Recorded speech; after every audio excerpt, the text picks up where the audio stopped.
परिचय। जरा किताबों की इस शेल्फ को देखिए। इस बुक शेल्फ में 6 हिस्से हैं। राम की मां ने उससे कहा है कि वह शेल्फ में मौजूद 30 किताबों को हर हिस्से में इस तरह लगाए कि उनमें बराबर बराबर किताबें हों। तो राम ये काम कैसे करेगा? अगर राम भाग करना जानता होगा तो वह आसानी से ये काम कर लेगा। उसके पास 30 किताबें और 6 हिस्से हैं, तो हर हिस्से में 5 किताबें आ जाएंगी। है ना आसान? क्या आप जानना चाहते हैं कि ये कैसे किया जाता है? तो आइए मिलकर पता लगाते हैं। आओ सीखें। घटाकर संख्याओं को भाग करना। लंबी भाग विधि के जरिए संख्याओं को भाग करना। लघु भाग विधि के जरिए संख्याओं को भाग करना। अपने भाग की जांच करना। संख्याओं के समूह बनाकर भाग करना। गुणा और भाग को आपस में जोड़ना। सामान बंटवारा। यहां 6 सेब और 3 कैटरपिलर हैं। अगर सेबों को बराबर बराबर बांटा जाए तो हर कैटरपिलर को 2 सेब मिलेंगे। यदि 3 कैटरपिलर में 6 सेब बांटे जाएं तो हर एक को 2-2 सेब मिलेंगे। अगर 6 सेब हों और 2 कैटरपिलर हों तो हर कैटरपिलर को 3 सेब मिलेंगे। यदि 6 सेबों को 2 से भाग दिया जाए तो हर एक को 3 सेब मिलेंगे। घटाने के जरिए भाग करना। अब हम घटाने के जरिए भाग देना सीखेंगे। आइए 16 को 4 से भाग देते हैं। 16 में से 4 घटाइए, हमें मिले 12। अब 12 में से 4 घटाइए, हमें मिले 8। 8 में से 4 घटाइए, हमें मिले 4। इसी तरह 4 में से 4 घटाइए तो हमें मिली 0। तब तक घटाते जाइए जब तक कि हमें 0 नहीं मिल जाती। आइए देखते हैं हमने कितने 4 घटाए हैं। 1, 2, 3, 4, यानी 4 घटाए गए हैं। इसका मतलब हुआ कि अगर 16 को 4 से भाग दें तो 4 ही आएगा। लंबा भाग। अब हम लंबी भाग विधि से 68 को 2 से भाग देंगे। इसके लिए हम स्क्रीन पर दिए गए ढंग से 68 को 2 से भाग देना लिखेंगे। 68 की संख्या में पहले बाईं ओर वाली पहली संख्या को देखें। हम बाईं ओर से भाग करना शुरू करेंगे। पहले हम 6 को 2 से भाग करेंगे। 6 को 2 से भाग करने पर 3 आता है, तो हम इस 3 को 6 के ऊपर रख देंगे। 3 और 2 को गुणा करिए और इसके उत्तर को 6 के नीचे रख दीजिए। अब हम घटाएंगे। 6 में से 6 घटाने पर मिलता है 0। अब हम दूसरी संख्या की तरफ आते हैं। हम 8 को 2 से भाग देंगे। 8 को 2 से भाग देने पर मिलता है 4, तो हम इस 4 को 8 के ऊपर रख देंगे। 4 और 2 की गुणा करिए और उत्तर को 8 के नीचे लिखिए। अब 8 को 8 में से घटाइए, जवाब मिलेगा 0, यानी नीचे हमें मिली 0 और जवाब है 34। तो यहां 68 लाभांश यानी बांटी जाने वाली संख्या है और 2 भाजक यानी बांटने वाली संख्या है। 34 भागफल है और शेषफल है 0। शेषफल के साथ लंबा भाग। आइए भाग से जुड़े एक और सवाल को हल करते हैं। 25 को 3 से भाग करिए। 25 में बाईं ओर से पहली संख्या है 2। क्या हम 2 को 3 से भाग कर सकते हैं? नहीं, 3 को 2 द्वारा भाग नहीं दिया जा सकता। इसलिए हम 25 से दोनों संख्याओं को लेंगे। अब 25 को 3 से भाग कीजिए।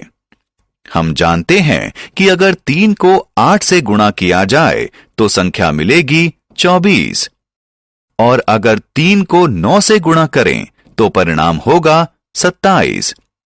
27 25 से ज्यादा है, तो हम 3 को 8 से गुणा करके 24 संख्या को लेंगे। तो 8 को 25 के ऊपर रखिए और उत्तर को 25 के नीचे रखिए। अब घटाइए। 25 में से 24 घटाने पर मिलता है 1। हमें मालूम है 3 25 को भाग नहीं दे सकता, क्योंकि 1 शेष फल के रूप में बचता है। यहां 25 लाभांश है और 3 भाजक है। 8 भागफल है और शेष फल 1 है। इस वाक्य को ध्यान से पढ़ें और सही विकल्प पर क्लिक करें। 2 अंक वाली संख्या से लंबा भाग। आइए अब 948 को 2 अंक वाली एक संख्या 21 से भाग करते हैं। 948 लाभांश और 21 भाजक है। 9 को 21 से भाग नहीं दिया जा सकता, इसलिए लाभांश में बाएं से पहली 2 संख्याओं पर नजर डालिए। 94 को 21 से भाग दीजिए। 21 को 4 से गुणा करें तो 84 आता है। अब 4 को 94 के ऊपर लिखें और 84 को 94 के नीचे लिखें। 84 को 94 में से घटाएं और अपना उत्तर 84 के नीचे लिखें। अब लाभांश की अगली संख्या की ओर जाएं। अगली संख्या है 8। इस संख्या को नीचे ले आएं। अब ये संख्या हो गई 108। अब नई संख्या 108 को 21 से भाग करें। 21 और 5 की गुणा करें तो संख्या आती है 105। 5 को ऊपर रखें और उत्तर को 108 के नीचे रखें। 105 को 108 में से घटाएं। उत्तर है 3। 21 से 3 को भाग नहीं दिया जा सकता, इसलिए 3 है शेषफल और 45 है भागफल। लघु भाग विधि। अब हम लघु भाग विधि से 748 को 3 से भाग देंगे। लाभांश में पहली संख्या को भाग दीजिए। 3 को 2 से गुणा करने पर मिलता है 6। 7 में से 6 घटाएं तो मिलता है 1। 1 को 14 बनाने के लिए 2 ऊपर लिखें और 4 उसके निकट लिखें। फिर 3 से 14 को भाग दें। 3 गुणा 4 होता है 12। 14 में से 12 को घटाएं तो मिलता है 2। 4 को ऊपर लिखें और 2 को 8 से पहले लिखें तो ये बन जाएगा 28। अब 3 से 28 को भाग करें। 3 गुणा 9 होता है 27। 28 में से 27 घटाएं तो बचा 1। शेष फल के रूप में 1 आपका उत्तर है। अपने भाग की जांच करें। हमारे जवाब जानने का कोई ना कोई तरीका तो होगा। आइए अब इस पर एक नजर डालते हैं। आपको याद होगा अगर 15 को 3 से भाग दें तो उत्तर होगा 5। क्या ये उत्तर सही है? आइए जानते हैं। यहां भाग देने वाली संख्या यानी भाजक 3 है, भागफल 5 है और शेषफल 0 है। इस उत्तर की जांच करने के लिए हमें भाग देने वाली संख्या और भागफल की गुणा करके उसमें शेषफल को जोड़ना होगा। अगर हमारा उत्तर लाभांश जितना ही आता है तो फिर हमारा उत्तर सही है। यहां उत्तर है 15 और ये लाभांश के बराबर है। इसका मतलब है कि हमारा जवाब सही है। समूह में भाग। मेरे पास 36 मार्बल टाइलें हैं। मैं एक बॉक्स में 4 मार्बल टाइलों को रख सकता हूं। तो मुझे कितने बक्सों की जरूरत पड़ेगी?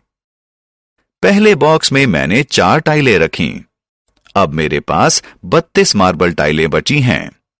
दूसरे बॉक्स में मैं 4 टाइलें और रखता हूं। अब 28 मार्बल टाइलें बची हैं।